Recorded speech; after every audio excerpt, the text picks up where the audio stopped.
Siddhu Jonnalagadda latest film Tillu square.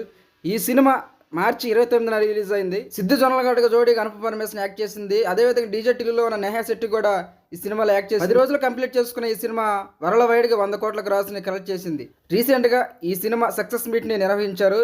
ఈ success మీట్కి junior NTR, Vishwaksen, Trivikram మొదలైన ప్రముఖులు హాజరయ్యారు. జూనియర్ ఎన్టీఆర్ ఈ సినిమా యూనిట్ని ప్రశంసించారు. ఎంతైనా సిద్ధు జొన్నలగడ్డ కెరీర్ అనేది డీజే టిల్లు, ఇప్పుడు టిల్లు స్క్వేర్ ఈ సినిమాల ద్వారా మారిపోయింది. ఇప్పుడు 100 కోట్ల గ్రాస్ అనేది కలెక్ట్ చేశాడు. ఆరెంజ్ మూవీలో చిన్న సైడ్ క్యారెక్టర్ చేసిన సిద్ధు జొన్నలగడ్డ 100 కోట్ల గ్రాస్ కలెక్ట్ చేసి మూవీలో యాక్ట్ చేశాడు. సిద్ధు జొన్నలగడ్డకి ఈ సినిమా బ్లాక్ బాస్టర్ హిట్ గా మనం చెప్పొచ్చు. తను యాక్ట్ చేసిన తక్కువ సినిమా అయినప్పటికీ కలెక్షన్స్ ఇంకా స్టడీగానే రన్ అవుతుంది. Vijay Deverakonda family star cinema release అయినప్పటికీ ఈ సినిమా కలెక్షన్స్ అనేవి ఇంకా తగ్గలేదు.